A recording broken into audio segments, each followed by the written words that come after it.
Para hoy tenemos dos muy buenas opciones. El primero es el edificio Bonjo 4. Es un edificio que se encuentra a solo 5 cuadras de nuestra oficina y a 2 cuadras de Plaza Mitre, en Hipólito Yrigoyen, entre Gascón y Alberti.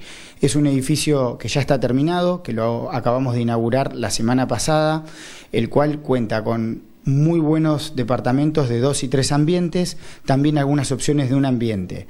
El mismo ya se encuentra listo para entregar. Cabe destacar su muy buena calidad de construcción, cuenta con carpintería aluminio, con PVC, con doble vidriado hermético, amplios balcones aterrazados, pisos de porcelanato en living, comedor, cocina y dormitorios, calefacción individual por piso radiante, todos los amoblamientos son de primera marca, de muebles, de cocina y placares. Cuenta con vitrocerámica, que no es muy habitual, realmente en la zona es lo mejor que podemos encontrar. Y como les dije, ya está terminado, con lo cual cualquier persona que le interesa podemos ir a mostrárselo, ya que el mismo tiene sobre todo un departamento que ha sido totalmente amoblado para que uno pueda ver cómo quedaría una unidad absolutamente terminada. Y como otra opción podemos tener el edificio Maimara 2, próximo a arrancar su obra en Salta, entre Falucho y Brown. Va a ser un edificio que va a contar con semipisos de 2 ambientes y pisos de 3 ambientes. La particularidad que como está iniciando su obra, vamos a poder contar con plan de pagos en pesos, ajustados por el índice de la Cámara de la Construcción, que desde ahora hasta 2 años y hasta 3 incluso se puede llegar a conversar.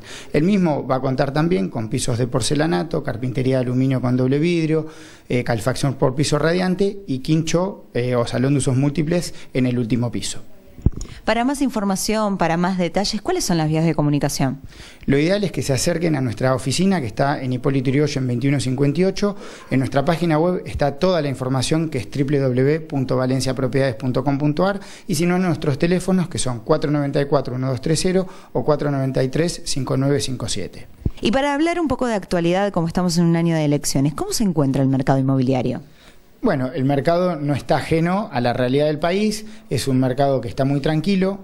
Por suerte, con el dólar estable hemos empezado a notar un poco más de movimiento, más intereses. Uno también, cuando habla con colegas, encuentra que han empezado a cerrar operaciones, nosotros lo mismo, con lo cual nos hace pensar un poco más positivos para el próximo semestre, ya que entendemos de que el mercado inmobiliario sigue siendo la primera opción de los argentinos para resguardar el valor de sus ahorros.